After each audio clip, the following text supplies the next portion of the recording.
Everything that happens in our life is neither good nor bad. That's the label we put onto it at that moment based on our own perception of what that means.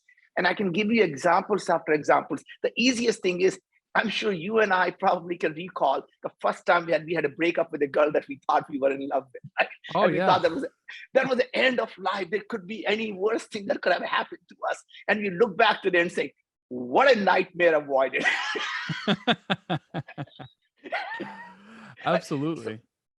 And point is, there is everything that happens in the life at the moment looks like the worst thing that happens. And you look back 10 years from now and you actually realize that it was the best thing that happened, that either taught us or put us in a different path that actually made us who we become. Every divorce is a beginning to something new, right? And you never know what new thing is until you realize that, oh my God, why was I even trapped into something like this before? Right? My point I'm trying to make is that believe that universe is your friend. That's a concept. Universe is my friend, and that means everything that's happening to me is in my best interest because universe is looking out for me. Born in 92 on the block with the Sharks. Come from a different cloth, y'all would get ripped apart. You want it diamond, then you gotta get it in the dark. We dropping nuggets like Carmelo went to Rucker Park. Now we eating from state to state, we scrape the plate. I put my eggs in a basket, took a leap of faith. I took a chance, now we grow and see the impact. Decoding success with special guests, now let's bring Matt. Naveen, welcome to Decoding Success. Super excited to have you here. Your journey, your mission, what you put out into this world is absolutely incredible. So thank you so much for this opportunity. Well, first of all, I'm just absolutely excited about having this conversation with you. You are a legend, and I'm just looking forward to our conversation. I appreciate that. And I jump right into things, and I'm really curious. I have heard you say, and I've seen it on your website, that you want people to imagine a world where we could solve all of mankind's problems.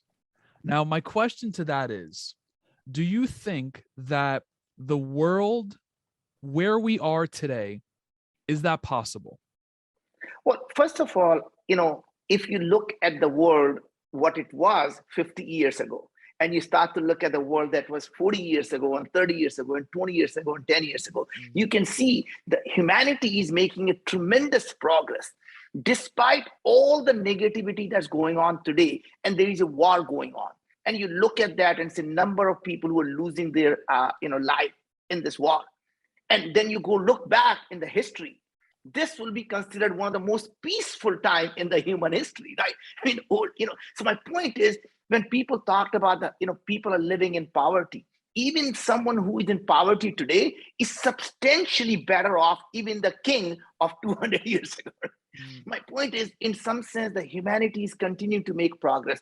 We're no longer dying when we were 22 years old, right? We now have an expected age of 80. And, in terms of child mortality, we have improved the world substantially. So to large extent, it's not that our world is perfect today, but it is getting better and better. And if we do not provide hope to people that the tomorrow is going to be better than yesterday, we're going to have a revolution. We're going to have a set of crimes where people become helpless and hopeless. They start to do things that are completely counter to their own interests, right? People kill themselves because they believe tomorrow is going to be no better than yesterday. So my point is, our job is to give them hope and give them the reasons why tomorrow is going to be so much better than yesterday. And there is a reason for humanity to be excited about it. Now, do you think it's possible for us to make more progress if the top minds of this world actually work together on projects versus, is it possible to ever get to that point?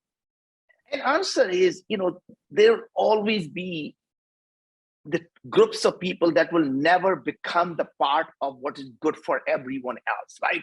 So yes, there'll never be this idea of utopia where everybody's going to have this kumbaya and everybody's going to be all together. But if enough of the smart people start to work together rather than be divisive, we can have a better solution. neither the left nor the right has the right solution. The solution is in the compromise somewhere in the middle, where we take care of the people who are, not as blessed as we are, at the same time not to demonize the people who are successful, because neither one of them is a great recipe for pushing the humanity forward. Absolutely.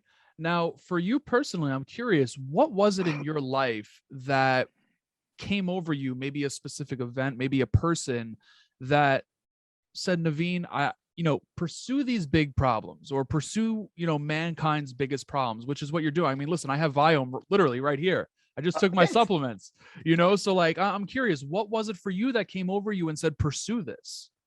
Well, it is, you have this misconception in people's life. There is this seminal event that happens and it changes who they are. And it does happen for some people, but moreover, it is really a continuous journey in your life. So when people say it's the last straw that broke the camel's back, any one of us can tell you it's not the last straw. It is all the other straws that were put before that last straw that actually broke the camel's back, right? So every single day, every interaction we have, it makes us a different person. And that different person one day actually becomes different enough that someone looks back from 5 years ago and say, oh my God, you have completely changed. But someone who is living with you every day, you say, you're exactly the same person you were 5 years ago. Right. Was there a specific event for you personally, or maybe it was just the journey? Like, you're taking on really big problems is what I'm getting at, right? Like, honestly, it happens when you surround yourself with people who have abundant mindset. When you surround yourself with a group of people who are scarcity mindset, they always tell you, oh, this life just sucks. It will never be better. You can never do that. You came from India. You're not qualified to do that. You have an accent when you speak. You will never be successful in life. And, they'll give you every negativity. And all they're doing is simply reflecting their belief on you. They're looking in the mirror in themselves and telling you what they believe about themselves, right? But when you surround yourself people who are actually believe in possibilities, they in fact build on your idea. They don't tell you you can't do that. So when I tell people, when you're surrounding yourself with smart people and you say, we're going to go settle on the moon, they don't say, God, you're crazy. That will never happen. They say, where are you going to be landing? Are you going to be landing near this? Did you think about using the water for this? Have you thought about going in the lunar, on the lava tubes on the moon and actually building pumping the oxygen there? And they really build on your idea, then they give you more reason how it can be done, rather than saying, this is just an absolutely crazy idea. And only a crazy person would think about that. It's even doable. Now I'm curious, or I should ask it like this. What's your advice for the individuals tuned into this to not allow that outside negativity to penetrate them, and let that, because it happens from our parents, it happens from our teachers, it happens from friendly interactions, right? How do we not let that penetrate us? Well, that's really, really simple. Fall in love with yourself. And falling in love doesn't mean you become self-conceited. All that means is you're not looking for approval from someone else. So the day you fall in love with yourself is the day the world will fall in love with you. So you can tell me I am naive and stupid. And my answer would be, you know what, Matt? That's okay. One day you will get to know me better and your mind will change. Or if I'm really being sarcastic, I would say, I really wish your mom gave you more love than she did, because you wouldn't be like this otherwise. What was the day you fell in love with yourself? Do you remember? Well, interesting thing is, from the time I was born, I had this idea of I am different. And I am different because I talk differently. I don't speak like you. And as opposed to thinking that's liability to me, that is who I am. And I make that as an asset. So I say, look, if I spoke just like every other American, guess what? I could be doing my texting and still hear him and make sense of what he's saying. But guess what? When you are with me, you're not paying 100% of your attention to me. You're not hearing a word I am saying. So you're missing out on everything. So I get all your attention to me. And, life is like a pyramid, right? There are lots of people here. and you have to be unique enough to be on the top of that pyramid, because that uniqueness is what makes you who you are. And embrace who you are every which way. People ask me, if you could go back and change one thing, what would you change about life that you lived or the mistakes you made? And my answer to that is absolutely nothing. And here is why. Everything I did, right or wrong, put me on the path to what I became today. And if I love who I am today, if I changed anything, I would be a different person. And I don't know what that person would look like, right? So point is, everything that happens in our life is neither good nor bad. That's the label we put onto it at that moment based on our own perception of what that means. And I can give you examples after examples. The easiest thing is, I'm sure you and I probably can recall the first time we had a breakup with a girl that we thought we were in love with. Right? Oh, and we yeah. thought that was the end of life. There could be any worse thing that could have happened to us. And we look back to it and say, what a nightmare avoided. Absolutely. And point is, there is everything that happens in the life at the moment looks like the worst thing that happens. And you look back 10 years from now and you actually realize that it was the best thing that happened, that either taught us or put us in a different path that actually made us who we become. Every divorce is a beginning to something new, right? And you never know what new thing is until you realize that, oh my God, why was I even trapped into something like this before?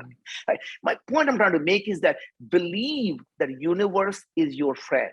That's a concept. Universe is my friend. And that means everything that's happening to me is in my best interest because universe is looking out for me.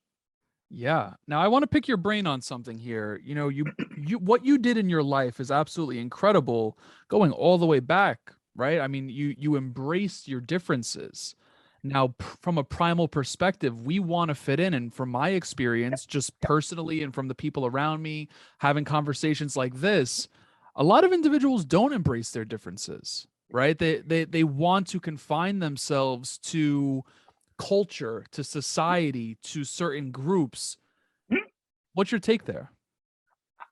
I agree that you should surround yourself with a certain tribe, and the tribe needs to be the tribe that believes in abundance, tribe that believes in solving big problems, tribes that believes everything is possible. And it doesn't matter they are white or black or brown. It doesn't matter they are big or small or man or woman. It doesn't matter who they are. So my point is, we all want a tribe. But you get to create a tribe that is not based on culture. That's not based on how you speak. That's not based on which town you live in. We have friends. You and I both have friends that may be in different parts of the world, but they have the same mindset. So my point is, you still create a tribe, but you create a tribe that uplifts you, the tribe that actually makes you better, the tribe that when you wake up every day, you say, my life today is better than it was yesterday. Absolutely. I love that. Now, you mentioned making the universe your friend, or knowing the universe is your friend. And, I ask this question, maybe not too often on the show, but I ask it from a spiritual perspective. When things are going great in life, it's a lot easier to believe that life is happening for you, right? Versus, life is happening to you, kind of that mindset shift. So when things aren't going so good, what's your advice for individuals tuned into this to be able to understand, like, listen, ebbs and flows, it happens, it's a part of life. This is still working out for you. And I think the way to look at this stuff is, if you want to live, you have to be alive. And what makes you alive? Either you have a heartbeat. And what does that heartbeat look like? Up and down and up and down. And when it's smooth, you're dead. So if your life looks like this stable, smooth life, then you're living a life of a dead person. You're living a life of a zombie. When you're living a life that is worth living, it's ups and downs. And when you are down, all you have to do is hunker down, and the next beat is going to be up.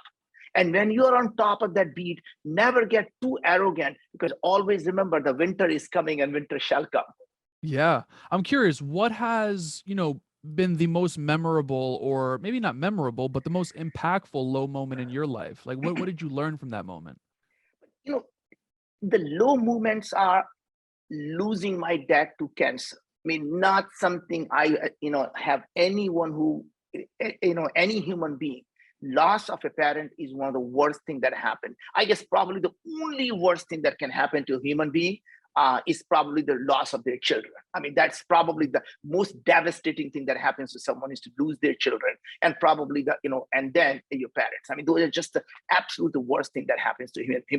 So having lost my parent, my father, to cancer was absolutely my, worst thing that happened. And it actually, as opposed to looking at that saying, why did God do to me? And I said, what is the God wanted me to do? And it says, you need to focus on making illness optional. You need to focus on why people are dying from cancer. You are the person who should be able to understand what is going on. Why are people getting sick? And go do something about it. So I took that low movement and gave me a drive to go out and do something so audacious, to be able to make illness optional. Absolutely. I'm curious to learn if that experience, if you don't mind me asking this, the experience of losing your father, did that strengthen the relationship you have with your family members? First of all, we always had an amazingly great relationship. And that's one thing about our family has always been, and it may be part of being coming from an Eastern culture, right? In Eastern culture, family is so close. It doesn't matter. It doesn't mean we don't have disagreements. I would be lying to you saying, oh, we never have any disagreement. But at the end of the day, family will always stick together. There is never a time, we have 3 amazingly great entrepreneurial kids. And I would miss if I didn't mention that. So I'm going to actually, but those 3 kids are all entrepreneur, but they never, ever, in some sense, are competing with each other. They are uplifting each other. They are all saying, let me help you with this. Can I help you with this? And they're all saying that they are not succeeding at each other's cost. They are, in fact, succeeding together, because irrespective of what happens, the humanity will be better because of what they are doing, right? So now, as a father, you can't possibly even stop me from talking about them. So I'm going to just do it, whether you ask me or not ask me. So here you have it. Right? You could ask me, say, hey, so tell me what your kids are doing. So you go ahead and ask me. If not, I'm going to tell you anyway. Please, no, tell me. Let's hear it. So my oldest, who is now 32 years old, is into his 3rd unicorn. He went to Wharton. And when he was 17, he started a Kairos Society. The idea was to bring all of the college kids who want to be an entrepreneur together and bring the mentors for them, so that all these kids could succeed. And now he's focused all on affordability for his generation. And it's about the mindset. And I'm going to give you an idea how these kids learned to have this mindset. And that's going to come right after this, right? So he thought that every one of his friends who was graduating gets a job, and they get enough money to be able to rent an apartment. But what they don't have is the money to pay the deposit, the first month, last month security deposit. And he said, that's screwed up. They all have to ask their parents for money. Instead, what if I can create a company that does a $5 a month insurance, and this insures the landlord, so there is no deposit anymore. So, or you can get your deposit back by paying a $5 a month extra every month, and now you can go move into an apartment. And as he was doing that, it occurred to him that every one of his friends was complaining that I keep giving this money to the rent and I'm not getting anything back for it. And he said, wow, these $500 billion that I spent on rent, what if I can create a loyalty rewards and have a credit card where I can convince the MasterCard to not charge any credit card fees. So you can put the rent on a credit card. Landlord gets a full money, and there is no 2%, 2.5% credit card fees. And now you have a credit card that you will use for other purposes as well. And that actually allows them to create a business model. Right now, every landlord wants this card in the hands of every single renter, because they can build a card on day 1 and they get the money on day 6, day 2nd, rather than wait until 6-7 days to get a check and then they clears on 10. So now they have an advantage. They get the money right away. Renter loves it because now they have a float for 21 days. They don't want to pay the credit card bill, right? And they earn the rewards point every month when they use it for rent. And you can use the reward point to go to airlines, hotel, or use them to actually pay the rent next month. And that company is called BILT, B-I-L-T. And you can order that car today. The build is my son. I did not know that was your son. That is incredible. They just had an event in New York City, did they not? They sure did. Were you there? I wasn't there, but a lot of my friends were there. I was there too. It was a wonderful event they did. And that's my Oh, oldest shit. son. That's incredible. And my daughter, who is now at 28 years old, went to Stanford. She became a Stanford STEM fellow, Stanford Mayfield fellow. First company she joined was using AI to remove the gender bias. And she just started a year ago her second company, women's health company called Evvy, EVVY. And you probably heard of it. Evvy is a women's health company using the vaginal microbiome to actually understand the women's health.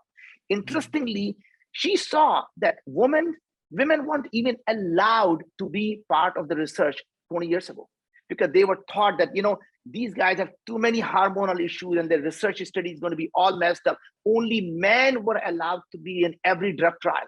No women were allowed to be in a drug trial. So every drug that you take today is designed for men. And they just think women are just like men.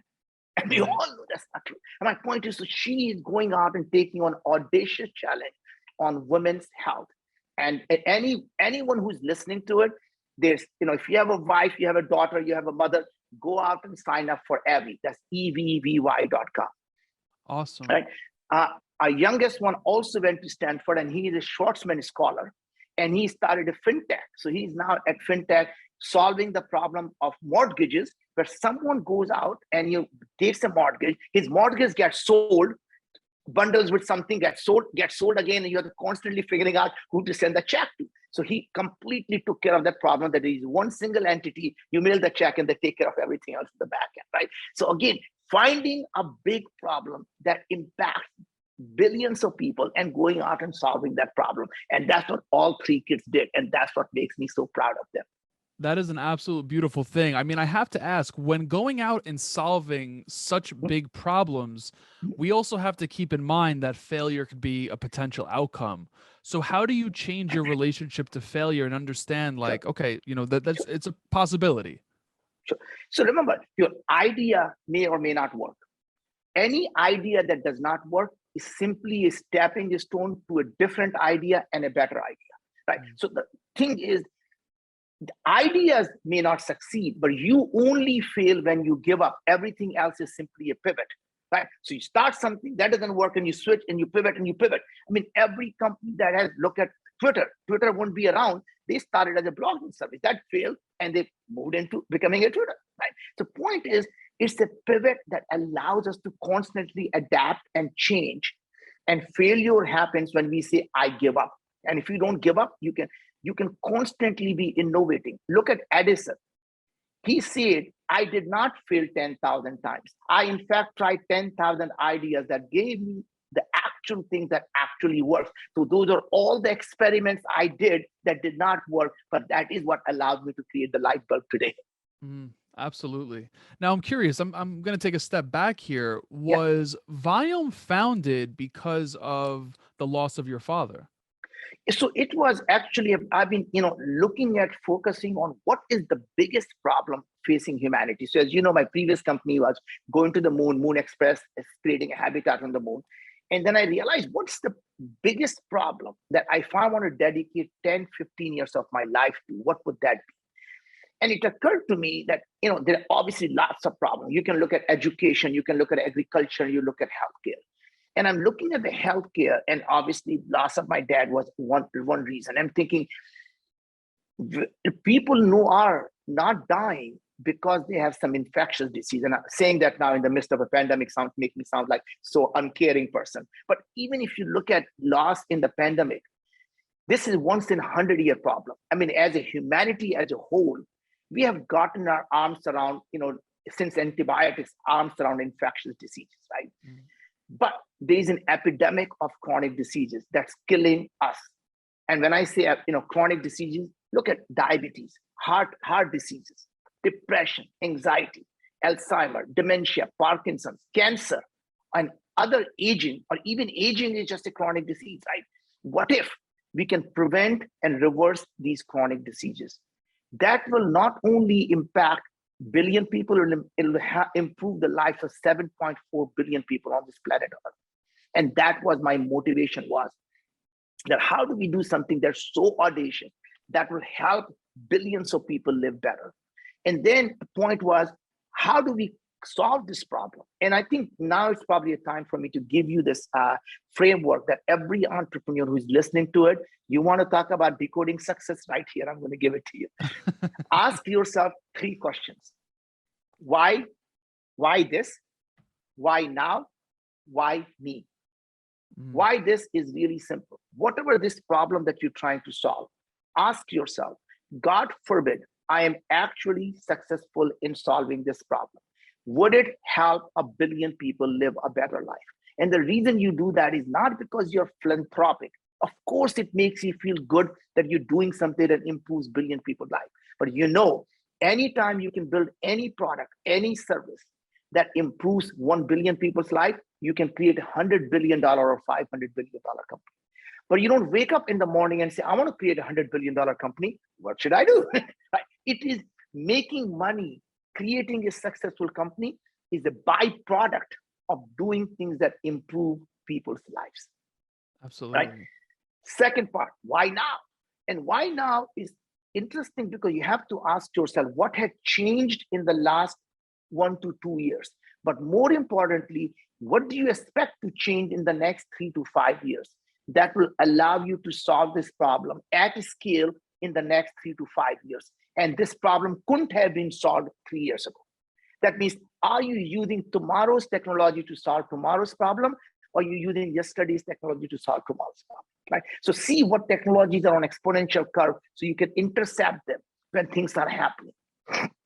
And that allows you to actually build the problem. So you start solving them now, knowing they're too expensive right now, but you know the prices are coming down, and 3 years is going to become so affordable that everyone can have it. And that's what it takes. Not wait until everything is so cheap, because there are 100 people that are already taking the market share away from you. Right? The last part is the most important part, which almost every entrepreneur gets it wrong. Why me? Why me is simple. Ask yourself, what questions am I asking that are different from what everyone else in the industry is asking? Because the questions you ask is the problem you solve, right? So I'm going to give you 2 examples of that, because this is the crux of how to do it right. So my previous company, Moon Express, I mentioned, we tell people that we're going to go settle on the moon. And people say, sure, let's assume you end up going there. Let's assume you can take enough people there. And the question they ask you, so how are you going to grow the food on the moon? When you ask that question, the only solution is to find a way to grow that food on the moon. What if you change the question to ask, why do we eat food? So think like a 2-year-old. Every time the dad or mom says something, they say, what? Why, Dad? Why? So when they say how to grow the food, you say, why do we eat food? Why do we need food? And when you say that, suddenly it changes. Oh, interestingly, because you only need food for 2 reasons: energy and nutrition. How can we get energy? Plants get energy from photosynthesis. Bacteria who grow up in radioactive nuclear waste get energy from radiation, and they have modified their DNA to protect themselves from radiation. What if we can take a genetic material from bacteria, modify ourselves using CRISPR, and not only we become radiation resistant, now we have energy that we get from radiation. Suddenly in the evening, you say, honey, do you want to go out for a walk, get some radiation? Not, honey, do you want to go out and eat pizza? Right? My point is, it doesn't matter how you look at it. Suddenly there are 10 more ways of solving the problem than simply finding a way to grow the food. And that is the power of asking a different question. Now, and coming back to Wyoming, I'm going to actually apply all these 3 things, since it's the latest thing, how I applied this to Wyoming, right? So my first thing was, we are going to build a company whose mission is going to be to prevent and reverse chronic diseases, including cancer and aging. Would it help 1 billion people? Answer was 7.4 billion people, check mark. Why now? We said to solve this problem, 3 things needs to happen. You have to be able to digitize the human body.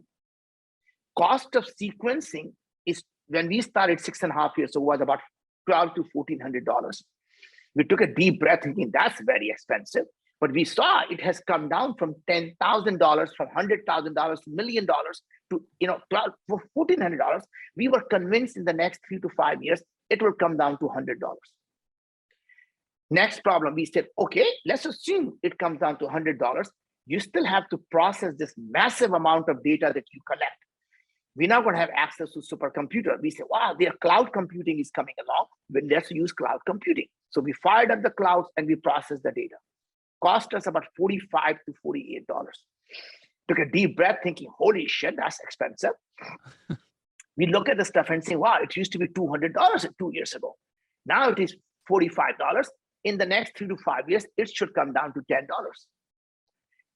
It actually came down to $1.50, but who's counting, right? Next was, even if you have all this data, what about having an AI that is going to be able to crunch all this data to be able to make sense out of it? And there was no doubt in anyone's mind that AI is going to be becoming more and more powerful. And we thought time to start is now. And next 3 to 5 years, the price of this thing is going to be down to a consumer level where Matt can actually go out and buy one and use it for himself. And that was the whole thing. And it actually, we absolutely were right on the dot of that. The second, now, the third part is the crux of the issue. Why me? I'm not a scientist. I'm not a doctor. I don't have any background in healthcare. By the way, I don't have any background in aerospace either to start a moon company. I have no computer science degree to start my other company that I did. And I have no background in commerce to do what I did, right? Point is, I don't have to have a background in anything. In fact, my belief is if you're good at something, you actually become useless or what I would say incrementalist. You can be 10% better than someone else, but you'll never be 10 times better. To be a 10 times better, you have to be a non-expert, challenging the foundation of what every expert has taken it for granted. So coming back to why me, we said, look, everyone in the industry is so fascinated by DNA. Everyone wants to do DNA tests and their genes, what genes I have. That is what I inherit from my mom and dad. That makes me who I am. That's what my reason for my getting sick is. Was dealt with the bad cards. That's why I'm sick. And it occurred to me that I don't understand these genes, but I do remember my high school biology very well. And I remember that your DNA never changes during your life. So if you do my DNA test today and I gain 400 pounds, my DNA is the same. I become diabetic, my DNA hasn't changed. Then I get heart attack and I die.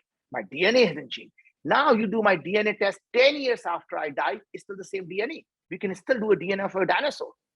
If DNA can't even tell you you're dead or alive, how will it ever tell you you're healthy or sick? So it can't be DNA. They're asking the wrong question.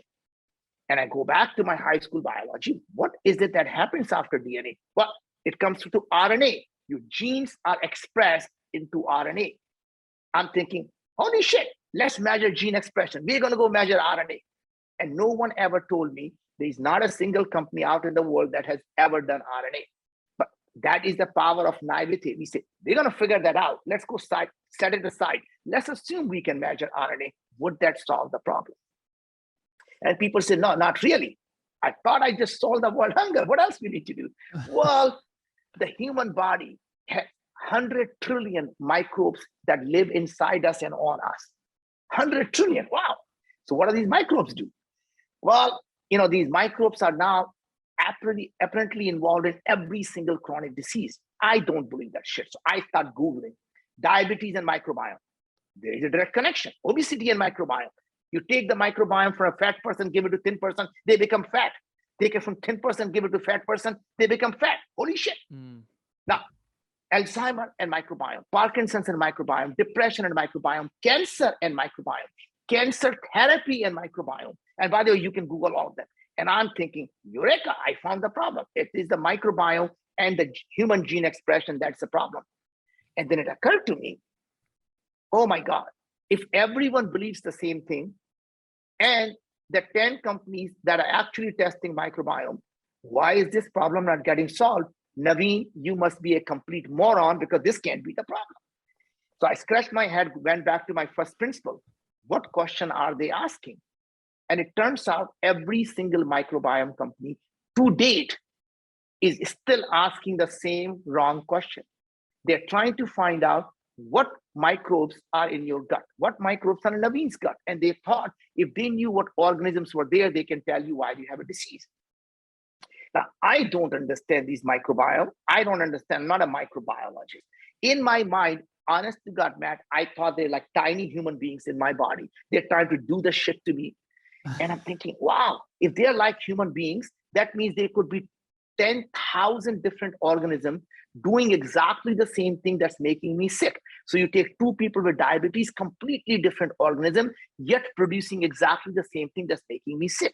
Or worse yet, you can have the same organism, I can have the same organism, your gut environment is really nice and they produce something good, and the same organism in my nasty environment produces something toxic. Just like the human being, you take a person, put them in a good environment, good behavior, put them in a bad environment, bad behavior. I'm thinking, that's it. We won't be focusing on who they are. We're going to be focusing on what they are producing, because that is going to be the crux of the problem for solving the disease. Now think about it. That's all I concluded, simply not knowing anything.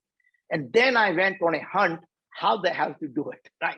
Long story short, went through all the national labs, different university, different NASA centers, and found the technology sitting at Los Alamos National Lab, where they spent 10 years developing it for a biodefense project to protect our country against a bioweapon. Convinced them to actually let me take that technology to help the humanity live better. And someday when we have more time, I'll tell you how I convinced them, got an exclusive perpetual license to the technology, and it started wild. Right. Now I can tell you every single gene that's expressed in the human being. I can tell you exactly what microbes are doing. And then we started a company. Now we have analyzed over 350,000 samples. An amazing thing happened. Now we can not only tell you, as you probably did the test, what's your biological age? That tells you how well you're taking care of your body. What is your immune health? What is your cellular health? What's your mitochondrial health? What's your gut health? And then we don't say, good luck. We tell you what to do. We tell you, here are the foods you should not eat, and here is why. We saw, Matt, that your sulfide production in your gut is too high, and it needs sulfate. That means you shouldn't be eating broccoli or cabbage or Brussels sprout.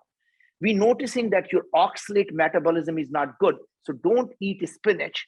Even though Popeye told you spinach is healthy, I'm telling you it's not healthy for you, because it contains a lot of oxalate that's going to end up becoming a kidney stone. We are noticing that you have a lot of ammonia that is being produced, and that's coming from fermenting the protein. That means you're eating too much protein that's not being digested. So either cut down the protein or take a digestive enzyme with your protein. And then we tell you, hey, don't take vitamin B3 right now. And hope you're not taking it because your uric acid production is too high. Don't take curcumin or turmeric right now because your bile acid production is too high. Don't take NAD or NR or NMN, which are all precursor to NAD, thinking you're going to live for a long time. It is actually going to harm you because your cellular senescence is too high and your inflammation is too high. And by the way, you do need 22 milligram of elderberry. You do need 28 milligram of berberine. You do need 79 milligram of amylase. And you have a capsule. Guess what happens? We tell you every vitamin you need, minerals, herbs, digestive enzyme, food extracts, amino acids, probiotics, prebiotics, and we make them for you individually, made to order. We think of it like a compounding pharmacy, robotic compounding pharmacy. We say, order for Matt coming up, go to bin number 23, get 22 milligram of that. Go to bin number 27, get 18 milligram of that. Take the powder, shake it up, put them in a capsule and send it to Matt. No pre-made stuff, right? Now, here is something I'm going to share with you, Matt, that no one knows yet. So this is the breaking news for you. In the next 6 weeks, we're going to launch a new product. It's going to be called Full Body Intelligence.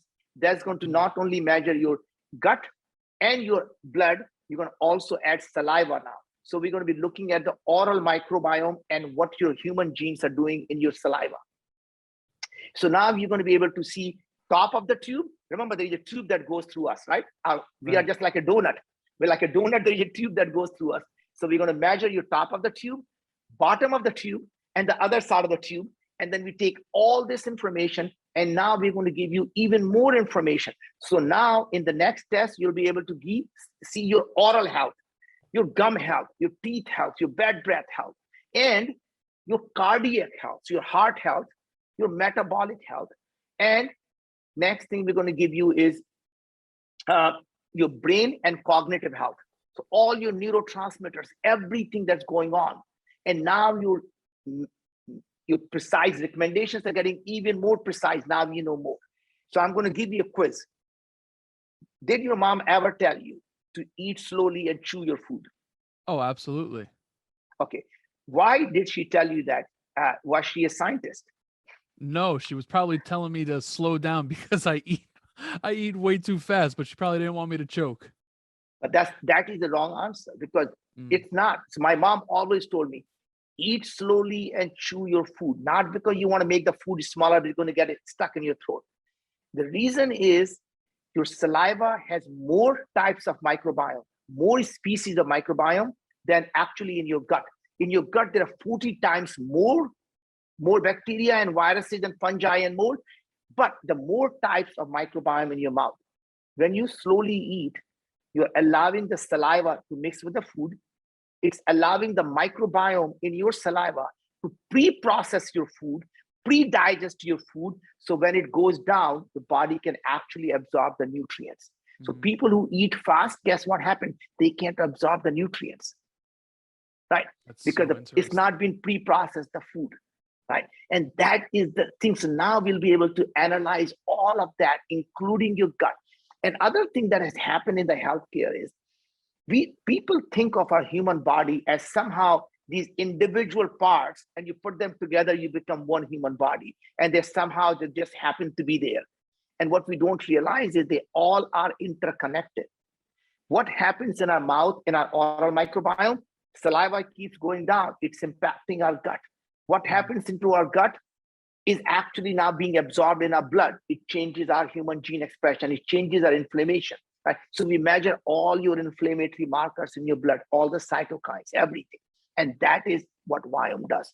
Now imagine having done this for about 350,000 people, constantly every week we hear, Matt, from people, my acne is gone. I no longer have eczema. I've lost weight. I sleep better. I have better mood. I don't have depression or anxiety symptoms anymore. And people are telling us that, they had constipation, bloating. They used to have always these stomach ache. That is gone. And I keep thinking, I could have never imagined when I was young that I'm going to ever be in a healthcare industry. Even 10 years ago, I would have never imagined I was going to be doing this.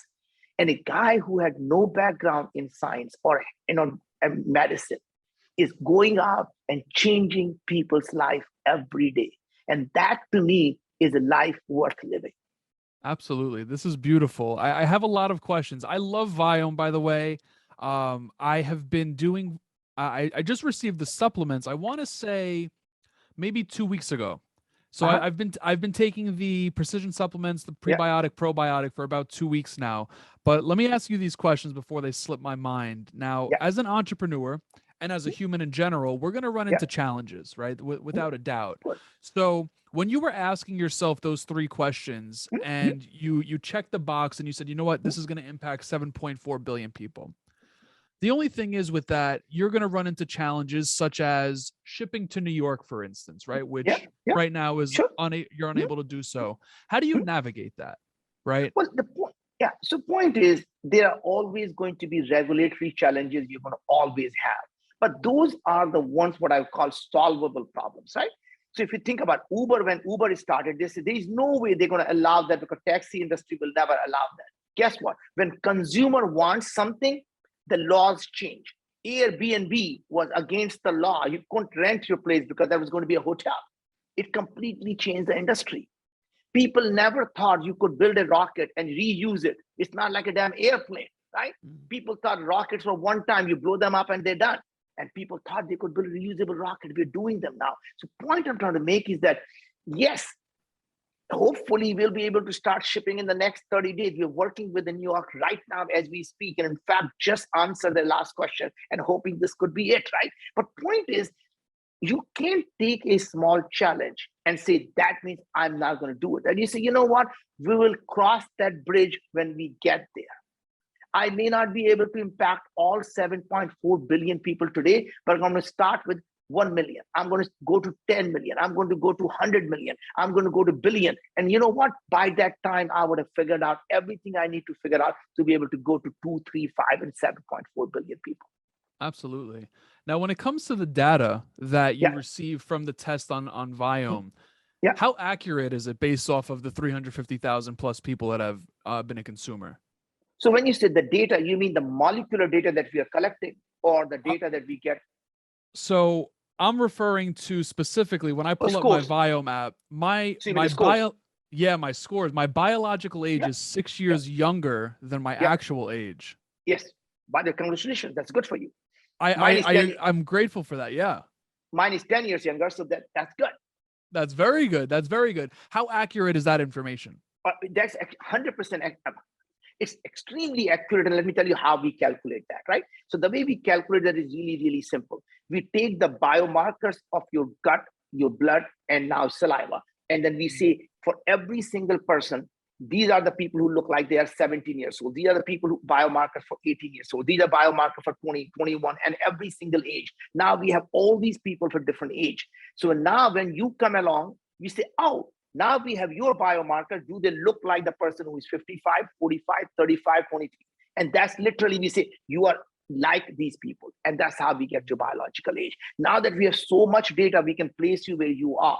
And I think, to some extent, we published the data, by the way. It is the best biological age clock ever developed.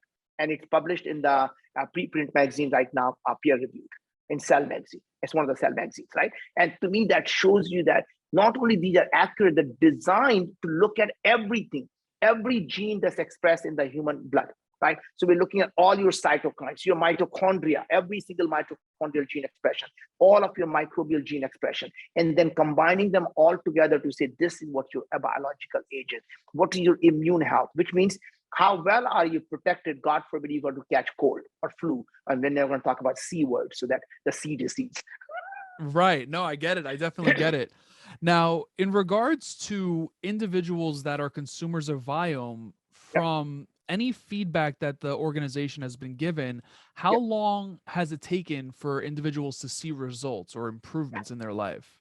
So we see that most people who are on supplements see the results in 3 to 4 months. In fact, we did a study on people who were taking our supplements and people who were not taking our supplements. And we showed that everyone scores improved just with food, but the people who took food and supplements, their score improved significantly more than the people food alone. And here's the best part. And then we took the clinical score. We said, good, the people feel better, but are they clinically getting better? So we compared the people that score 1 on day 1 and 123 days later. And we saw the IBS clinical score measured by IBS SSS came down by 40%. Their diabetes score came down by HbA1c by 30%. Their depression score came down by 36%. Wow. And their anxiety score, GAD7, came down by 32%, right? And point is, these are clinical validated results. And obviously, we have hundreds of thousands of people. We did a survey of 17,500 people who have done multiple tests and asked them what changed between the two tests. Everyone told us at least 2 of the things improved for them. They sleep better, they have more energy, they have less brain fog, they have lost weight, they have better mood, and they have better digestive symptoms. So these are all the different things. Or people whose skin is better. They say, look, I had my eczema, acne. We call them different diseases. And just because we can name them, we think we can tame them. But the answer really is the chronic inflammation in your body pops up in different places. Eczema is just inflammation inside your body. All these things are just the chronic inflammation. And when you reduce the inflammation, many of these diseases just seem to disappear.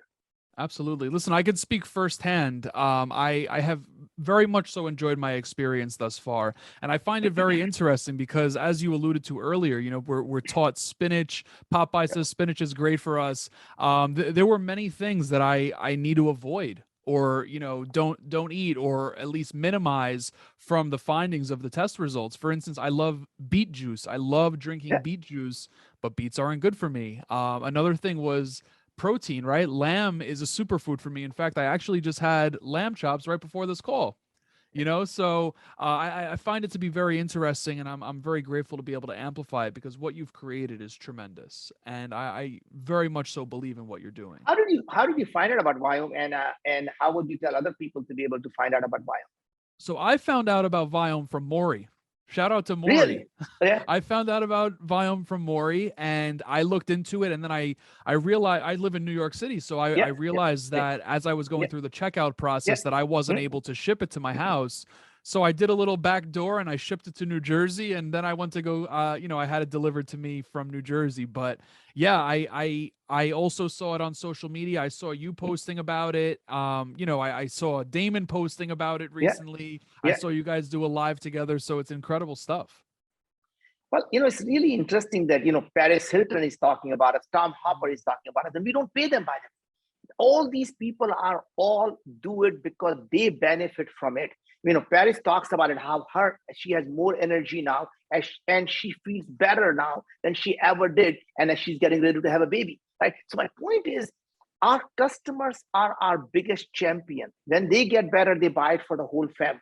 What's interesting is we spend very little money on our paid ads. It's all organic. Every one of our customers, in fact, buys it from everyone. I was just at a dinner, honestly, about 8 people at dinner. 4 of them were customer, other 4 bought because the 4 people were telling, this is just awesome. Yeah, it is. It's a tremendous product, and it's personalized, right? I mean, I took a multivitamin supplement for years, and the difference in energy, not even just energy, but like you alluded to, less anxiety symptoms, more clear thoughts, less brain fog, like that's very real. So I'm so glad we're able to do this. I want to try and squeeze 2 more questions out of you though, Naveen. First one is, I know that you do podcasts rather often. You're on Instagram lives with Damon and beyond. What's a question you wish more people would ask you, and how would you answer it? Well, I think, to a large extent, very, very few people ever ask me about what makes me happy, what gives me the greatest source of happiness, right? And I think you already got that answer, is that despite everything I've done in my life, my biggest source of happiness actually still are my children, and watching them actually do these amazingly great things as an entrepreneur to solve bigger and bigger problems. And I can't imagine there is anything else that gives me a more satisfaction, more enjoyment than to actually see them succeed and do things that I wish I could do, and the things I could have done when I was their age. And I really think that, as our daughter is running Abby and really hoping to improve the lives of, at least 3.75 billion people, half the population, that's a tremendous, joy that I get from her, or what Ankur is doing with Built, or our son is doing with Valid, right, our youngest one. And that to me is really, nobody ever asked me that. And I always love talking about the greatest happiness that I get from them. Absolutely. You're a proud dad, and you definitely should be. That's a beautiful thing. I know I need to let you go, so I'm going to squeeze this out of you, but I also want to let everyone know that I'm going to have links to Viome, links to your socials, websites, all of that good stuff will be in the show notes. I just wanted to throw that out there. But one last question for you here, Naveen.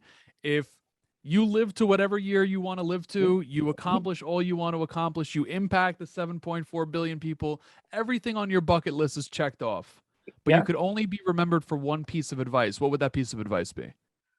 I would say, a great father who believed in solving problems that most people thought weren't solvable. I love that. I love that. That's a beautiful thing. Naveen, thank you again for this opportunity to be able to amplify your message. I could talk to you for the rest of the day because I still have 1,000,001 questions. We'll have to do it again, but I just want to express gratitude. Thank you so much. Thank you. We'll talk again soon.